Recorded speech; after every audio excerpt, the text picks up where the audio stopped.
Limitation of Rutherford atomic model. First point लिखिए। First point, it can not explain stability of atom. It can not explain stability of atom. इसी में लिखिए, according to classical theory of atom, according to classical theory of atom, every moving object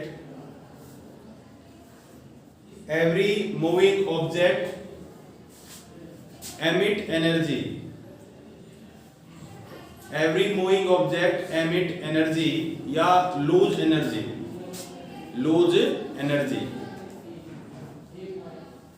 okay,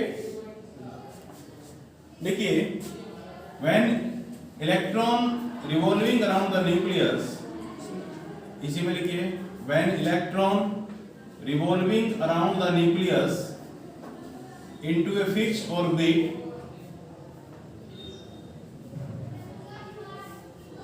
it also emit energy. It also emit energy and it is attracted towards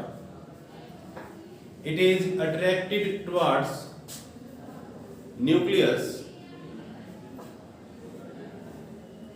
It is attracted towards nucleus and moving with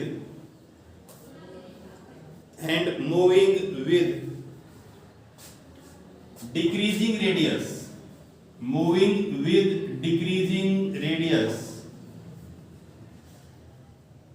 At last it fall on the nucleus.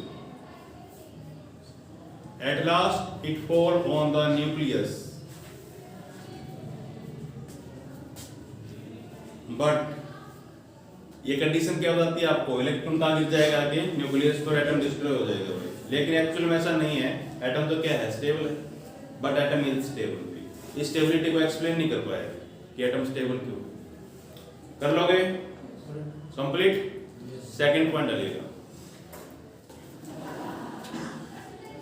देखिए, this model does not explain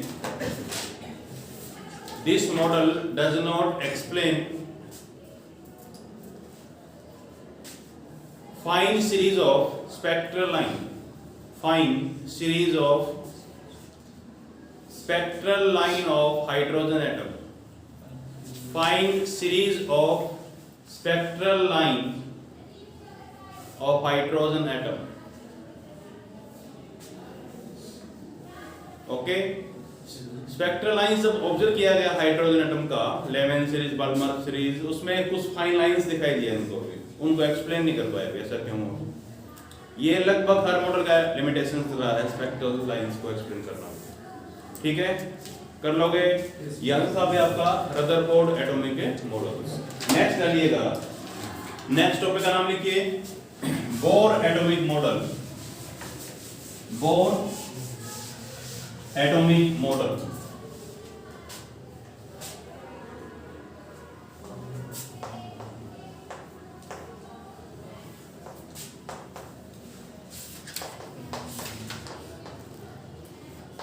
bore atomic model. और डालिए एक नाम और, bourse postulate ले सकते हो? ये ऐसा आता लगभग, explain the bore postulates. Spelling पता नहीं क्या? Bore postulates. आपकी बुक में इसी हेडिंग से है बोर पोस्टुलेट और बोर एटॉमिक मॉडल।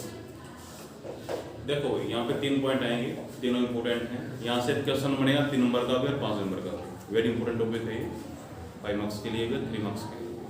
ठीक है, तो 3 पोस्टुलेट कौन कौन से थे इसके? 3 ही पॉइंट है इसके। फर्स्ट लिखिए, देखो लिमिटेशंस था एनर्जी लूज, पक्की बात है एनर्जी लूज होती है। इसने ऐसा क्या दे दिया कि एनर्जी लूज नहीं हो रही उसकी? ठीक है, इसने दिया बताई बात है कि जो न्यूक्लियस के अराउंड जो इलेक्ट्रॉन घूम रहा है वो एक फिक्स्ड एनर्जी लेवल में घूम रहा है। जब तक इस एनर्जी लेवल में रहेगा इसकी एनर्जी यही बनी रहेगी, जितनी लूज करेगा उतनी इस लेवल से मिल जाएगी उसकी एनर्जी, और लगातार क्या करेगा इसके अराउंड ये घूमता रहेगा। ठीक है, देखिए घूमने के लिए एक फोर्स चाहिए हमको, इट इज सेंट्रीफ्यूगल फोर्स, वो भी लगेगा यहाँ पे। दूसरी बात क्या है, दो चार्ज के बीच में फोर्स लेना चाहिए, कौन सा फोर्स होता है, इलेक्ट्रोस्टैटिक फोर्स, वो भी चाहिएगा। जब सारा फोर्स बैलेंस हो जाएगा तब ये कंडीशन आएगा कि start always moving around the nucleus, गिरेगा नहीं उस कंडीशंस में। कर लोगे? ठीक है, तो पहला पॉइंट लिए देखो, कुछ पॉइंट वही हैं पुराने वाले, कुछ पॉइंट मिक्स करेंगे साथ में कुछ अलग के साथ। पहला पॉइंट लिखिए, every atom having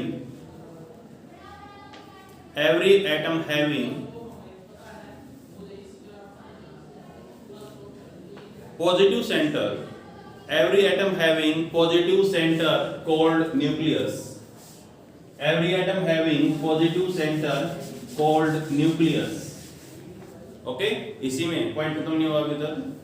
and electrons revolve around the nucleus, electrons revolve around the nucleus, electrons revolve around the nucleus into a fixed energy level, into a fixed energy level, okay, इसी में लिखिए centrifugal force, इसी में इसी point में लिखना सब कुछ आपको पहले पॉइंट के अंदर। Centrifugal force exerted on electron, centrifugal force exerted on electron is equal to electrostatic force exerted on electron, electrostatic force exerted on electron due to nucleus, electrostatic force exerted on electron due to nucleus, okay. अब देखिए ये electron चल रहा है, सब कुछ हो रहा है, मास m मान लेते हैं, इसका वेलोसिटी v मान लेते हैं, चार्ज e मान लेते हैं, सब कुछ वही चीजें हम पहले यूज करते आए हैं। मैं लिख सकता हूँ mv²/r is equal to k, k constant होता है, चार्ज ऑफ न्यूक्लियस Ze ले सकता हूँ, चार्ज ऑफ इलेक्ट्रॉन E ले सकता हूँ, रेडियस कितना यूज कर रहा हूँ, सही लिखा है। This is the first postulate, okay. mv²/r ये होता है, हाँ जी, r², हाँ सॉरी r² आएगा यहाँ पे, k z e charge of nucleus, charge of electron by distance का स्क्वायर r²। कर लोगे? ये है फर्स्ट पोस्टुलेट, है फर्स्ट फार्मूला बोल लीजिए इसका, जिसको हम यूज करना चाहते हैं, हो जाएगा। एनी प्रॉब्लम भाई? This is centrifugal force, any problem? पता है ना इसके बारे में, mv²/r। सेकंड डालिएगा, ये पहला पोस्टुलेट पूरा हो चुका है। अब देखिए सेकंड पोस्टुलेट क्या बोलता है आपको, इलेक्ट्रॉन घूम रहा है अराउंड द न्यूक्लियस, जब घूमता है तो मोमेंटम लगता है उसके ऊपर, it is angular momentum, yes और नो?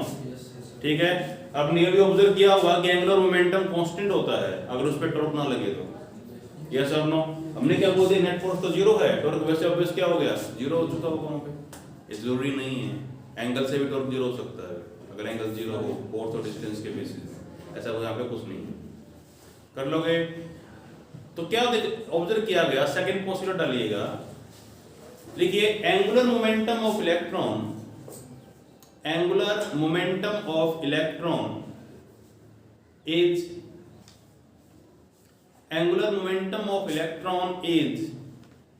integral multiple, लिख सकते हैं इस वर्ड को? इंटीग्रल मल्टीपल मतलब क्या होता है, नंबर के साथ गुना हुए, कितना है 1 2 3 4 and 4, सो भी है integral multiple of h/2π, h/2π। h क्या है? प्लैंक्स कांस्टेंट, तो मैंने ये जो लिखवाया मैंने आपको, अगर याद हो तो आपको एंगुलर मोमेंटम का फार्मूला क्या होता है? P is equal to R into L is equal to R into P लिखते हैं हम लोग, यस और नो।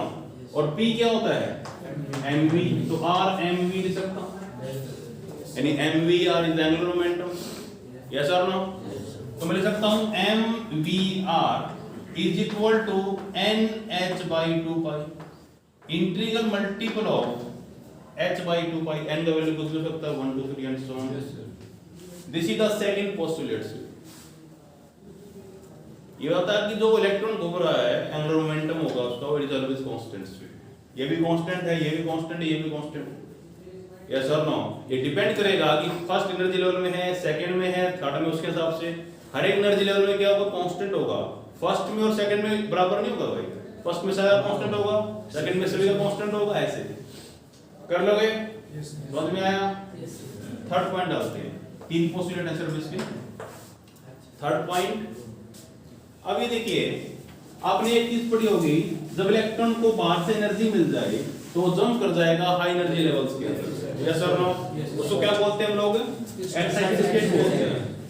अब ये पता होगा कि इलेक्ट्रॉन जब वापस आता अपनी ग्राउंड एनर्जी लेवल्स के अंदर, एनर्जी को एमिट करता है in term of radiation, yes और no, in term of radiation. उसको नाम दिया तुम लोगों ने पाई में इलेक्ट्रोमैग्नेटिक वेव्स बोलते हैं, बाद में बताएंगे आपको ये चीजें।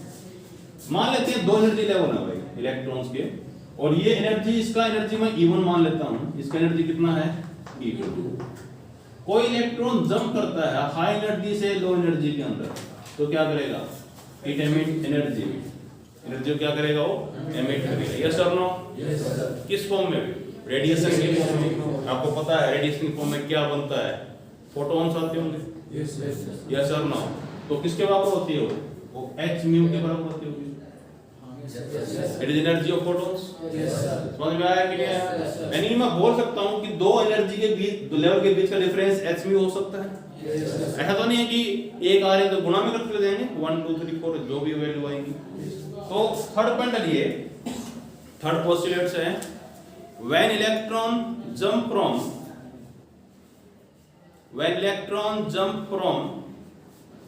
high energy level to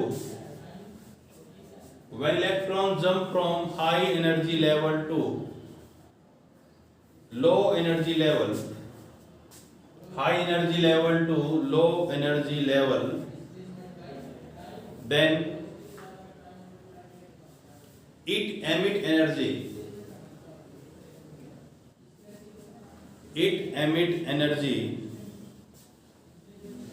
in term of radiation, it emit energy in term of radiation, okay. और उसका वैल्यू का डिफरेंस क्या होता है एनर्जी का? E2 माइनस E1, मैं लिख सकता हूं it is h mu, yes और no. This is the third postulate. Bohr theory का क्या है? Third postulate. तीन पॉइंट है। अगर आपसे एग्जाम में पूछा जाए what is the bore postulates, 3 number में इतना परसेंट लिखना आपको, यस और नो। अगर आपसे 5 नंबर में क्वेश्चन पूछेगा तो कुछ और एक्स्ट्रा पॉइंट डालेगा साथ में, वो एक्स्ट्रा पॉइंट क्या हो सकते हैं भी लिखवाएंगे आपको, कर लोगे? 3 नंबर में आएगा, यहां तक पॉइंट बनेंगे। ये 3 नंबर बहुत बार एग्जाम में आया है, मोस्टली 5 नंबर में पूछा जाता है क्वेश्चंस, लेकिन 3 में भी पूछा गया है। तो 3 में आपको बताना है इसके पोस्टुलेट्स के बारे में, और 3 में क्या पूछ सकते हैं बताऊंगा अभी आपको। समझ में आया भाई? ये है आपका बोर्ड मॉडल्स भी। अब इससे बहुत कुछ निकालना हमको आगे। तो पहला पॉइंट डालिएगा, ये 3 लिख दिया आप लोगों ने? Yes sir. फर्स्ट पॉइंट डालिए। फर्स्ट पॉइंट हमें निकालना है, इसी का फर्स्ट पॉइंट है। टॉपिक खत्म नहीं हुआ, मॉडल खत्म नहीं हुआ अभी तक, ठीक है? मैं बता रहा हूं कहां से कहां कितना क्वेश्चन पूछ सकता है आपसे। फर्स्ट है रेडियस ऑफ ऑर्बिट, या इसको कई बार बोलते हैं रेडियस ऑफ स्टेशनरी ऑर्बिट। इसको हम क्या बोल रहे हैं? एनर्जी लेवल बोल रहे हैं, कर लोगे? Radius of stationary orbit. जो बच्चे सीबीएसई बोर्ड में हैं उनके लिए क्वेश्चन बनता है ये। ऐसा क्वेश्चन नहीं पूछेगा आपसे, बोर्ड में पूछ लेंगे, सीबीएसई में पूछ सकते हैं ऐसा क्वेश्चन। सीबीएसई में कुछ और पूछते हैं, सीबीएसई पूछते हैं प्रूव कीजिए कि radius of the stationary orbit are in the ratio 1:4:9:16 and so on. Prove कीजिए कि radius of the stationary orbit is are in the rest of this ratio में प्रूव कीजिए कि इस रेशो में होते हैं। चीज वही है, बताएंगे कैसे करना, कर लोगे। और आपको यूज करने हैं तीनों फार्मूले को, इनकी हेल्प से आपको आर निकालना है रेडियस। सभी में आर है, लगभग इसमें भी आर है, इसमें भी आर है, इसमें भी आर ले ला सकता हूं, कोई बड़ी बात नहीं है, हो जाएगा। अब यहां से देखिए, जब आपको रेडियस निकालना हो तो पूरे टॉपिक से वेलोसिटी खत्म कर दो, यस और नो। जब आपको वेलोसिटी निकालनी है तो पूरे टॉपिक से क्या कर देते हैं, रेडियस खत्म कर देते हैं, सिंपल है, यस और नो। तो क्या करेंगे भाई, देखिए फ्रॉम फर्स्ट इक्वेशन, मैं फर्स्ट को यूज कर रहा हूं, फ्रॉम फर्स्ट पोस्टुलेट्स में से क्या आप वेलोसिटी निकाल सकते हो, या सेकंड से निकाल सकते हैं, फ्रॉम सेकंड भी इजी रहेगा निकालना, फ्रॉम सेकंड भी क्या आप v निकाल सकते हो? What is the value of v? nx by 2 pi mr, yes और नो, 2 pi mr हो गया। हमने वेलोसिटी निकाल लिया, वेलोसिटी को पुट कर दे फर्स्ट में, वेलोसिटी खत्म हो जाएगा वहां से, यस और no, yes sir. Put in first, put in first, first में रख देते हैं, फर्स्ट में काट देंगे, कुछ चीजें कट रही हैं तो कभी नहीं किया, क्या कट रहा है, देखो एक बार फर्स्ट को लिख रहा हूं, mv square is equal to pi R लिखे, is equal to k z e square by r square, सही लिखा है, यस और नो। r से r काट दो, कर ले, r को यहां पे ले आऊं क्योंकि मेरे को r निकालना है, बताओ, r से r काटा तो r is equal to k z e square by m v square, yes और no, putting the value of v, ये रब करते हैं भाई, आपसे पूछता रहूंगा मैं कोई बारे में, ओके। तो यहां से हमको r निकालना है, तो what is the value of v put कर दीजिएगा, v का वैल्यू कितना चेक कीजिए, r इज इक्वल टू, मैं लिख सकता हूं k z e square divide bye m, what is v square, मैं लिख सकता हूं इसको, देखिए v कहां पे गया, n square h square divide by 4 pi square m square r square, yes और नो। यहां से m से काट देते हैं, यस सर, ऊपर ले जाइए, r is equal to k z e square, यहां पे आएगा 4 pi m r square by n square h square, सही लिखा है, चेक करो एक बार, यस सर, यस और नो, बता दो, ये ऊपर आएंगे 5 स्क्वायर आएगा, यस सर, ठीक है, 4 pi स्क्वायर m से m काट दिया मैंने यहां पे, यस सर, ठीक है, m बचा, r स्क्वायर ऊपर ले गया सारे इस तरह, r से r कटा, यस सर, ठीक है, इतना बड़ा कर दिया हम लोगों ने, what is the value of r, divide में आ जाएगा सर, ये सर इस तरह आ जाएगा sir, n square h square by 4 pi square m k z e square, yes or no, yes sir, this is the radius of stationary orbit, simple calculation है, कुछ नहीं है ज्यादा, this is the radius of a stationary orbit, any problem भाई, yes sir, कर सकते हो, yes sir, देखो सिंपल भी कर सकते हो, कोई दिक्कत नहीं है, पहले वैल्यू कर लेते हैं यहाँ पे, बाद में काट लेंगे, पहले क्या करो, v अवेलेबल कर दो, अब बहुत इजी हो जाएगा, v अवेलेबल करो, n square h square 2 pi m r square, r 3 हो गया, एक r से एक r काटो, वहां पे r ले दो, यहां पे ये ले, यस और नो, यस सर, कोई प्रॉब्लम भी नहीं है, वो कराओ सर, एक बच्चा अभी करेंगे, हो गया ना, यस सर, एनी प्रॉब्लम भाई, सिंपल कैलकुलेशन है, कोई बड़ी बात नहीं है, दो टॉपिक में से एक टॉपिक निकालना है, दो फार्मूले यूज करके, इक्वेशंस यूज करके पॉइंट को निकाल के लेके आना, राइट हो गया, यस सर। अब देखिए 4 हाइड्रोजन एटम, लिखिए 4 हाइड्रोजन एटम, रब कर दे इसको, yes sir, 4 hydrogen atom, z कितना होगा भाई उसके लिए, 4 hydrogen atom z is equal to 1, what is atomic number of hydrogen, 1 आएगा, व्हाट करते हैं 1 का वैल्यू यहां पे, yes r is equal to कितना आएगा, n square h square divide by 4 pi square m K E square. Yes or no? Yes, sir. This is for hydrogen atom. बताऊं ना आपको, ये इसका लिमिटेशन है. इसने सारा काम हाइड्रोजन एटम के लिए किया था. Yes. इसका भी लिमिटेशन है. ऐसे बात नहीं कि बोर मॉडल कंप्लीट हो गया. इसने कंप्लीट किसके लिए काम किया सारा? It is for hydrogen atom. ठीक है. अब इसमें इस फार्मूले में देखिएगा, H कांस्टेंट है. एक बार चेक कीजिए, H कांस्टेंट है. Yes, sir. 4 पाई कांस्टेंट है. Yes, sir. मास कांस्टेंट है. K कांस्टेंट है. E कांस्टेंट है. N को छोड़ के N बदलता है 1 2 3 4 5 एंड सो ऑन. सब कुछ कांस्टेंट है. तो मैं लिख सकता हूं R proportional to n square होता है. Yes, sir. R proportional to n square. Yes और नो? Yes, sir. अगर आपका फर्स्ट एनर्जी लेवल है तो R की वैल्यू 1 रहेगी. Yes, yes. उसके हिसाब से 2 हो तो 4 हो जाएगी. 3 हो तो 9 हो जाएगी. ठीक है. तो रेडियस का रेशियो क्या रहेगा? Ratio of radius it is 1 ratio 4 ratio 9 ratio 16 ratio and so on. Yes और नो? तो आपको कोई पूछ ले, प्रूफ कीजिए कि रेडियस का रेशियो ये रहेगा, एटॉमिक रेडियस का रेशियो ये रहेगा, तो ये हो गया. कंप्लीट है. Yes, sir. पहला पॉइंट समझ में आया भाई? Yes, sir. What is the radius of stationary orbit? Any problem? कुछ नहीं है, हमारे पास 3 फार्मूले हैं, उनके हिसाब से सब करना. कर पाओगे? Yes, sir. Any problem? No, sir. पहला पॉइंट कंप्लीट. क्वेश्चन का आपको ये पॉइंट ही पूछेगा साथ में, रेडियस बताइए, एनर्जी बताइए, वेलोसिटी बताइए. ये तो 5 नंबर का क्वेश्चन बन जाएगा.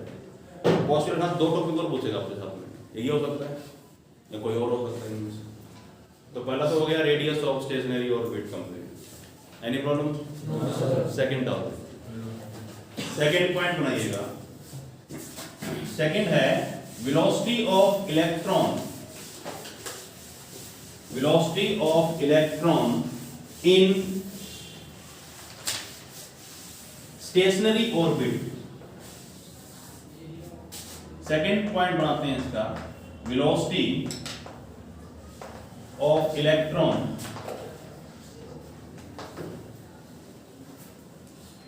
in orbit. In orbit stationary orbit लिख सकते हो. orbit स्पेलिंग क्या होगी? VIT. Yes, sir. ठीक है.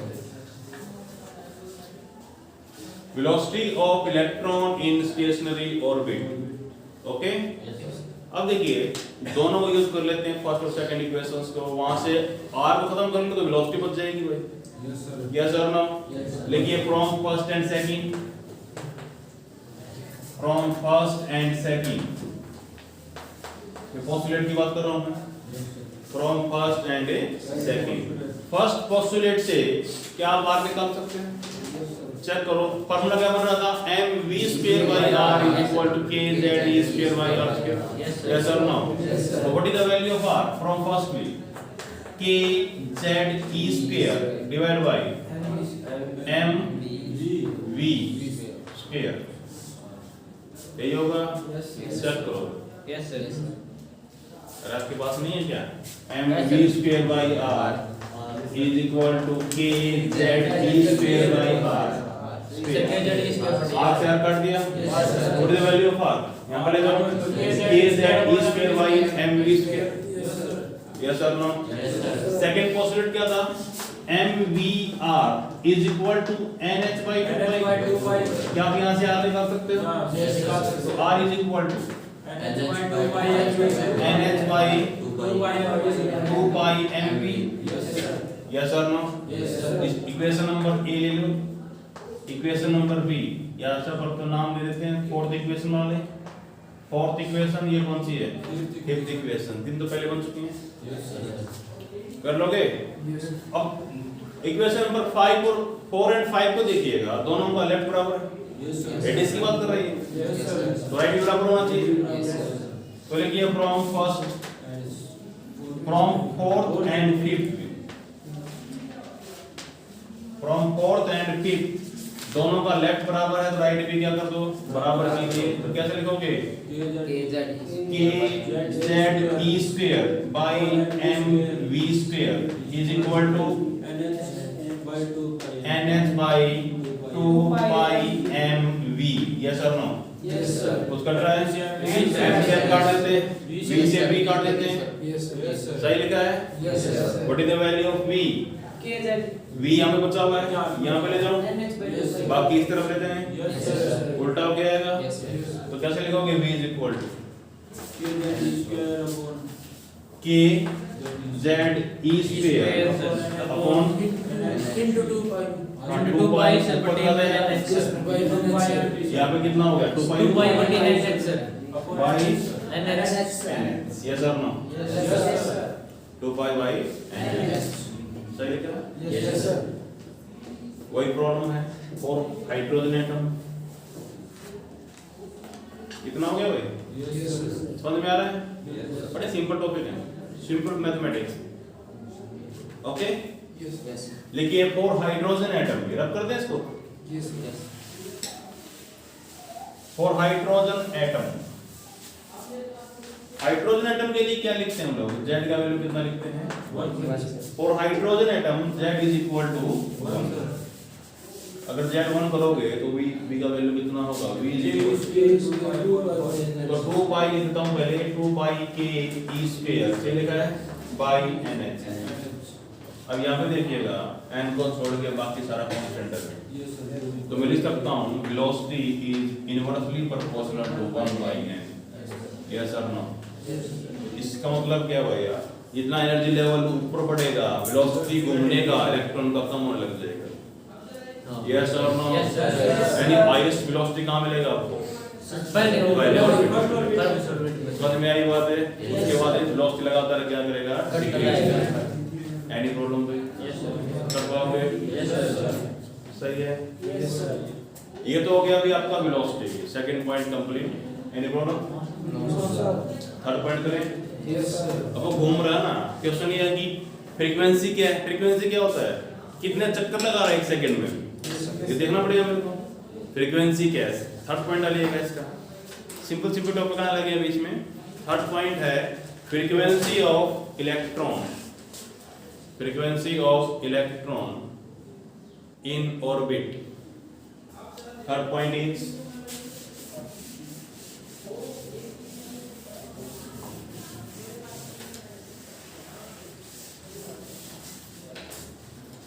थर्ड पॉइंट है frequency, frequency of electron in orbit. अगर फ्रीक्वेंसी आ गई मेरे सामने तो मैं टाइम पीरियड भी कर सकता हूँ, Yes, sir. इसका उत्तर कर लेते हैं, यस और नो?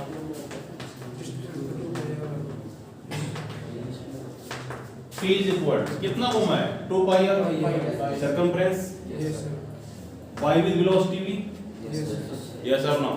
r पावर आने देते हैं, कोई दिक्कत नहीं करेंगे। What is the value of p?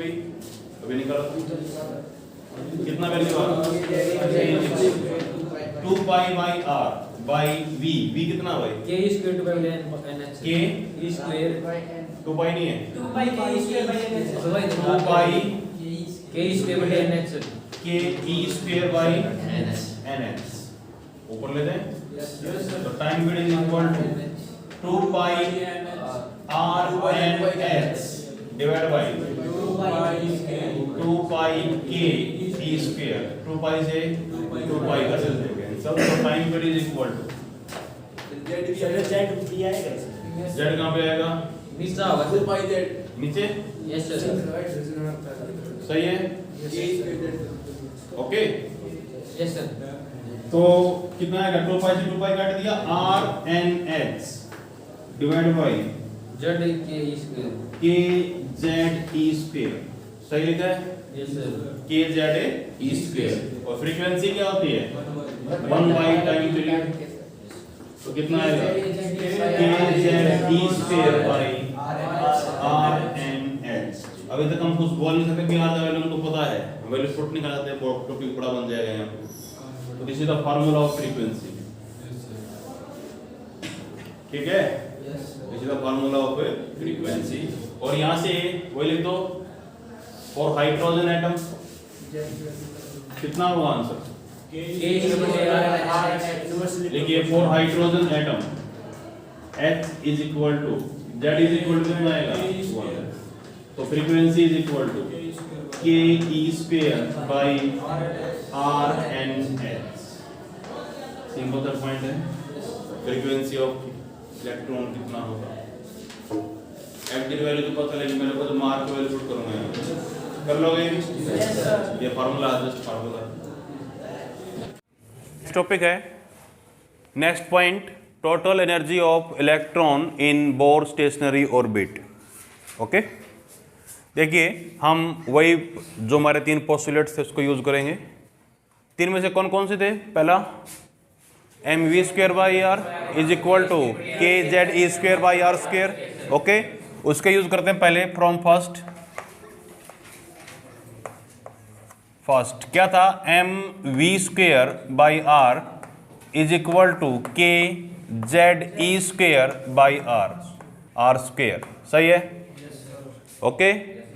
देखिए अगर कोई ऑब्जेक्ट घूम रहा है किसके अराउंड, न्यूक्लियस के अराउंड, इलेक्ट्रॉन घूम रहा है, तो उसकी 2 एनर्जी हो सकती हैं, काइनेटिक एनर्जी और पोटेंशियल एनर्जी। यस और नो। अगर मैं आर से आर काट दूं कितना बचेगा, mv square is equal to K Z E square by R. अगर इस पूरी इक्वेशंस को 2 से डिवाइड कर दें, यस और no, it became kinetic energy of electron half K Z E square by R. Any problem भाई, एक तो आ गई, एक तो निकाल लिया काइनेटिक एनर्जी, दूसरा निकालना है पोटेंशियल एनर्जी। यस और नो, क्योंकि चार्ज के बीच में है तो कौन सी होगी, इलेक्ट्रिक पोटेंशियल एनर्जी। अगर आपको याद हो, हम पोटेंशियल को चार्ज से गुणा करते हैं। यस और नो, पोटेंशियल को चार्ज से घूम कौन रहा है, इलेक्ट्रॉन, और चार्ज ऑफ इलेक्ट्रॉन E। सही है। What is the potential of nucleus, U is equal to के लिख दूं 1/4 पाई एप्सिलॉन नॉट। यस और no, ZE charge of nucleus, E charge of electron by R। Yes और no, बताइए। तो ये हमारी वैल्यू क्या होती है, कुछ याद हो तो 1/4 pi epsilon not Q1 Q2 by R। This is the value of A electric potential energy between 2 charges भी। यही है कि नहीं है, ठीक है। इन दोनों को यूज करें, इलेक्ट्रिक पोटेंशियल एनर्जी क्या होता है, U V into E। E क्या है, चार्ज ऑफ इलेक्ट्रॉन, और E क्या होता है, चार्ज ऑफ प्रोटॉन्स भी। तो डिफरेंस दिखना चाहिए यहाँ से, माइनस लिख दूँ, चार्ज ऑफ इलेक्ट्रॉन के लिए क्या लिख देते हैं, माइनस। ZE भी है, ये प्रोटॉन्स के लिए भाई, ये किसके लिए है, इलेक्ट्रॉन्स के लिए, तो माइनस दिखा देते हैं किसके लिए, कौन किसके लिए। तो ये माइनस बार आ गया, minus K Z E square by R. Yes और नो, ठीक है। अब हम निकालते हैं टोटल एनर्जी भी। Total energy is equal to क्या लिखेंगे, kinetic energy plus potential energy भी, ठीक है। What is the value of kinetic energy, E ले लेते हैं इसको, कितना आएगा, half K Z E square by R minus लिख दें K Z E square by R. Any problem भाई, यस और नो। ये हाफ प्लस का, ये 1 माइनस का है, तो आंसर किसका आएगा, हाफ माइनस का। माइनस करना आता होगा, 1/2 माइनस का K Z E square by R. Any problem भी, अरे कॉमन निकाल लो, हाफ माइनस 1, हाफ माइनस का भी, तो माइनस हाफ बार यहाँ पे लिख रहा हूँ। यहाँ से देखिए R है भी, R हम पहले भी निकाल चुके हैं, रेडियस, ठीक है। What is the value of R way, R का वैल्यू कितना था, निकाला था हम लोगों ने। Putting the value of R यहाँ पे रखिए, E is equal to -1/2 K Z E square by R N square H square divide by 4 pi square m K E square Z V. Okay, इसको ऊपर ले जाएं।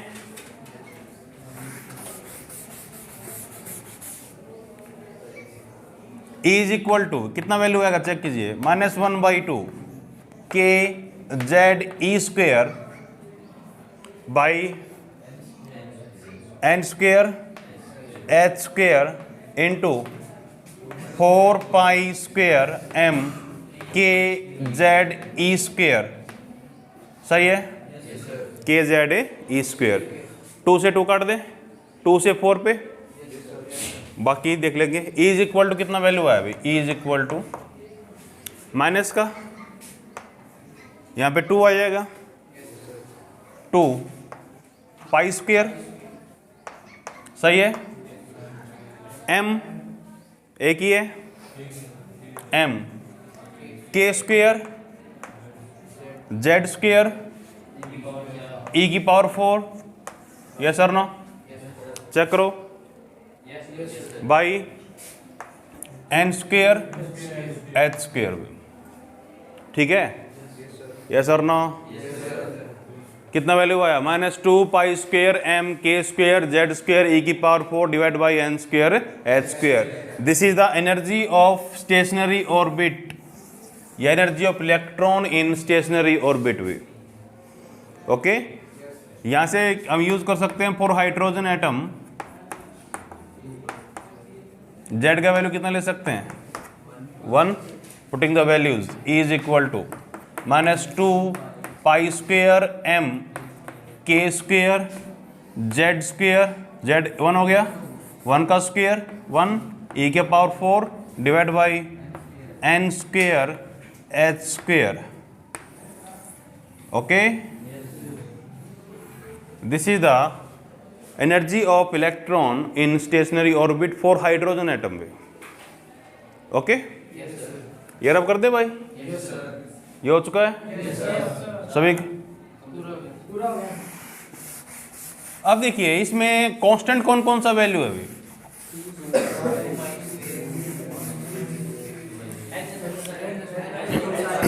टू पाई का value कितना होता है 3.14, mass of electron is what 9.1 10 की power -31 kg, के का वैल्यू 9 10 की पावर +9, ई का वैल्यू 1.10 की पावर -19 का 4 पावर n पता नहीं कितना है, एच का वैल्यू पता आपको 6.6 10 की पावर -34, सब कुछ पता है। यहाँ से वैल्यू पुट करें, एक आंसर आएगा भाई, मैं लिख दूँ answer, E is equal to 13 point minus आएगा साथ में 13.6 by N square electron volt भी। इलेक्ट्रॉन वोल्ट कैसे आया, आंसर कुछ और आएगा, एक्स आंसर मान लीजिए इन जूल। ओके, हमको एटॉमिक एनर्जी निकालना है इन इलेक्ट्रॉन वोल्ट, तो डिवाइड कर दें उस पूरी वैल्यू को 1.6 10 की पावर -19 से, उसके बाद क्या आंसर आएगा दिस। या ऐसा कर लेते हैं, ई का पावर 3 कर लेता हूँ, सीधी सी बात है, एक ई और से डिवाइड करना है मेरे को, तो ई का पावर 3 से निकालिए, आंसर आएगा आपको। कर लोगे, -13.6 divide by N square electron volt. Okay, minus sign क्या शो करता है, मैंने आपको बार बार बोला है कि नेगेटिव साइन का कुछ मीनिंग होता है यहाँ पे, it is not less than 0। Okay, या नेगेटिव क्या शो करता है, वही आप इट्स होता बाउंडेड स्टेट भी, क्या शो करता है ये बाउंडेड स्टेट, पूरा अरेंजमेंट इलेक्ट्रॉन और न्यूक्लियस एक बाउंडेड कंडीशन में अरेंजमेंट हो रहा है, पूरा घूम रहा है। ओके, तो उनकी भी एनर्जी भी क्या है, बाउंडेड कंडीशंस के अंदर है। कंप्लीट कर पाओगे,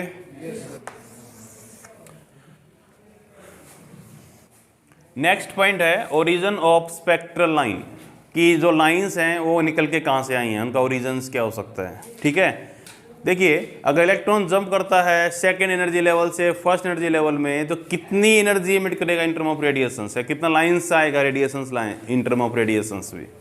ठीक है, ये बताने के लिए भी हमारे पास दो तरह की पॉइंट है। देखिए न्यूक्लियस है, मान लेते हैं इसका फर्स्ट एनर्जी लेवल है, ये वाला सेकेंड एनर्जी लेवल है, इसका एनर्जी E1 मान लें, इसका कितना है E2।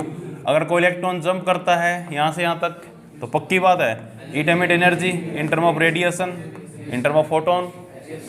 ओके, तो ओरिजिन क्या है स्पेक्ट्रल लाइंस का कि इलेक्ट्रॉन का डी एक्साइटेशन से, इलेक्ट्रॉन कहाँ से आ रहा है, हाई एनर्जी से लो एनर्जी पे आ रहा है, तो उस टर्म में वो अपनी एनर्जी को क्या करता है, एमिट करता है, तो वहाँ से लाइंस निकलता है, स्पेक्ट्रल लाइंस, स्पेक्ट्रम तैयार होता है वहाँ से एनर्जी का। कर लोगे? तो ओरिजिन क्या है, ओरिजिन है डी एक्साइटेशन ऑफ इलेक्ट्रॉन्स। अब कैसे निकलता है ये देखते हैं हम लोग। हमने अब तक थर्ड पॉइंट यूज नहीं किया अभी, जितने भी पॉइंटों में 2 तक यूज करते थे हम लोग, लेकिन फ्रॉम 3 डायग्राम बना के फ्रॉम 3। थर्ड पोस्टुलेट क्या था, कुछ याद आ रहा है? ये था एच म्यू, लिख सकता हूं is equal to E2 minus E1, yes sir no, E2 minus E1।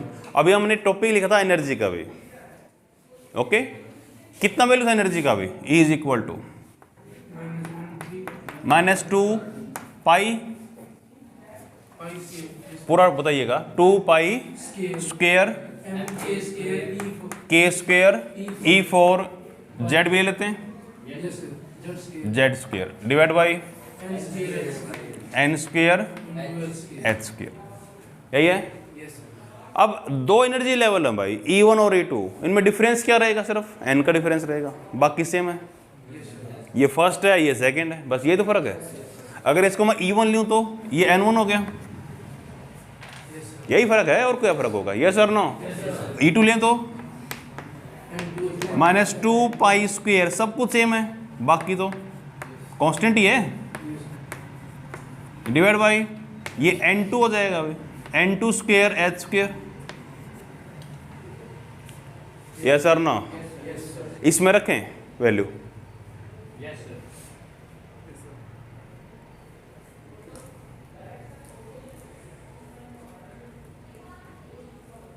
इसमें रखें H mu is equal to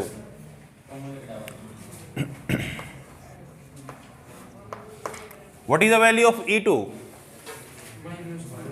-2 by square m K square E4 Z square by n square H square, minus minus क्या हो जाएंगे, plus, यहाँ पे 2 pi square, ये N2 है क्या, 2 pi square m K square, इसको दोबारा लिखते हैं,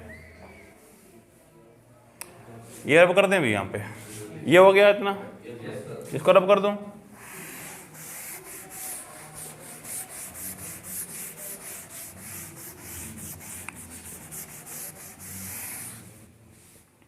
what is the value of H mu, इसमें एकदम पुटिंग इन 3 में था, -2 pi square m K square E4 Z square, साथ में बोलोगे तो याद हो जाएगी equations, N2 square H square, ठीक है, plus 2 pi square m K square E4 Z square by N1 square H square, ठीक है। n को छोड़ के बाकी सारा कॉमन ही आ रहा है, बाहर निकालो, H mu 2 pi square m K square E4 Z square by H square, ऐसे लिखता हूँ 1 N1 स्क्वेयर माइनस, पक्का सही लिखा है, ओके। अब देखिए ये फ्रीक्वेंसी है भाई म्यू, हमें निकालना कितना लाइंस निकल रहा है, नंबर ऑफ लाइंस, ठीक है। म्यू को मैं लिख सकता हूँ HC/λ, ठीक है, कितना आएगा 2 pi square m K square E4 Z square by H square, यहाँ पे 1 by N1 square minus 1 by N2 square, yes और नो,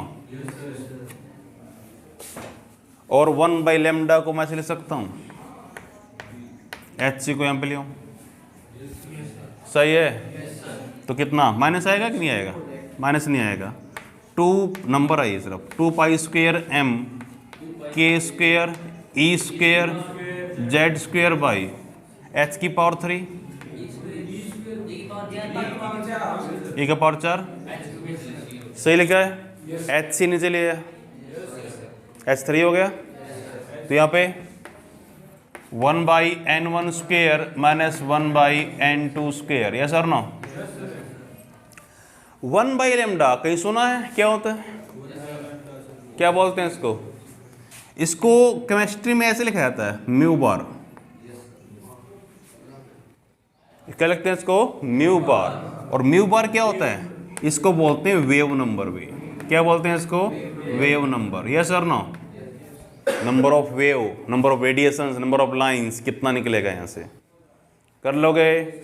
म्यू बार का वैल्यू कितना? 2 square m k square E4 Z square H square by C 1/n1 square minus 1/n2 square, yes और no. अब देखिए Z को छोड़ के atom number change हो सकता है, बाकी सारा कांस्टेंट है।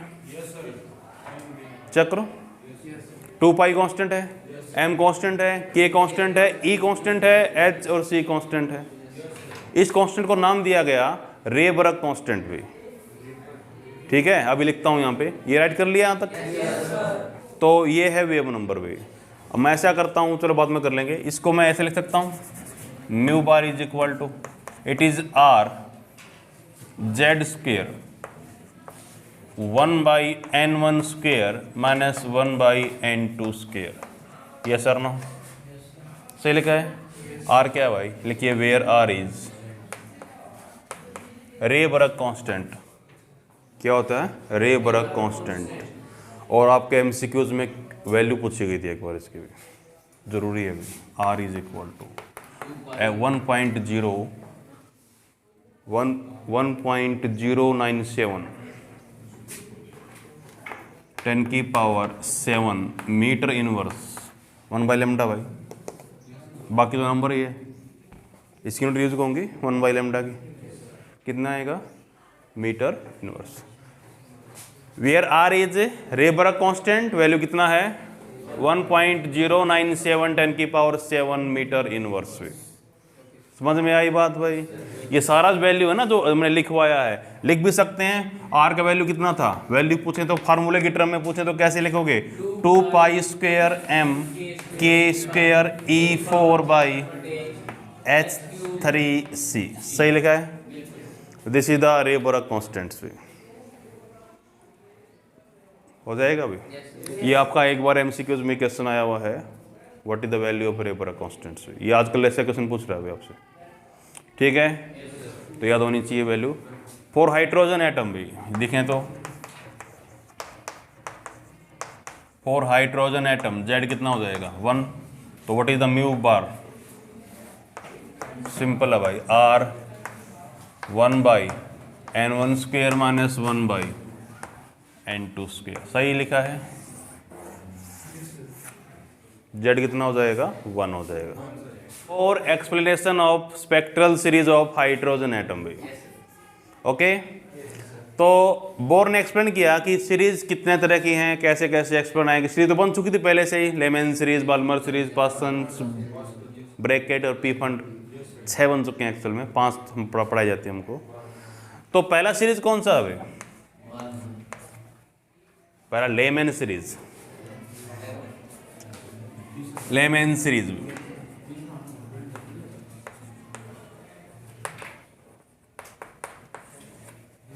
फर्स्ट है लेमन सीरीज, ओके। इसमें क्या होता है?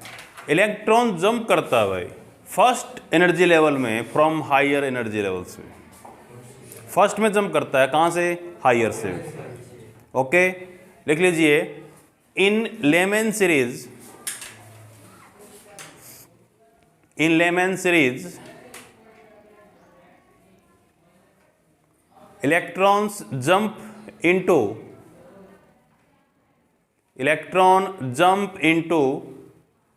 first energy level, electron jump into first energy level from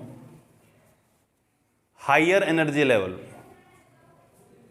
electron jump into first energy level from higher energy level, okay.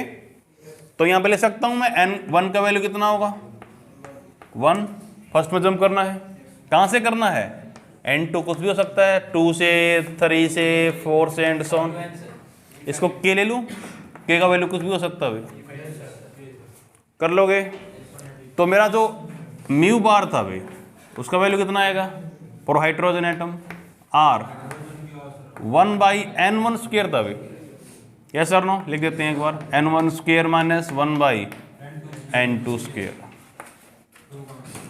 तो mu bar is equal to r 1/1 का square.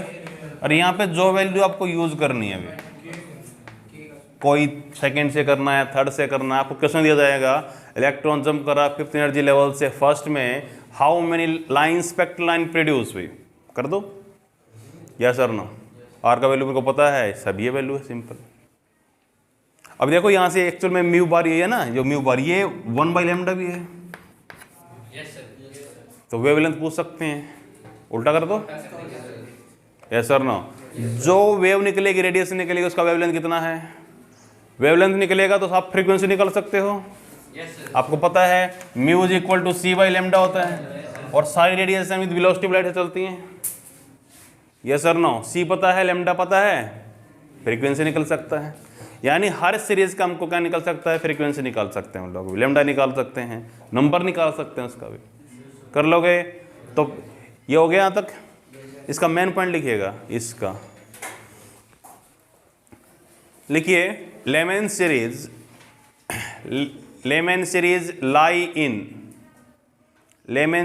Lie in ultraviolet region. भी Lyman series lie in ultraviolet region, UV बोलते हैं इसको, UV regions, ultraviolet region. UV सुना है कभी?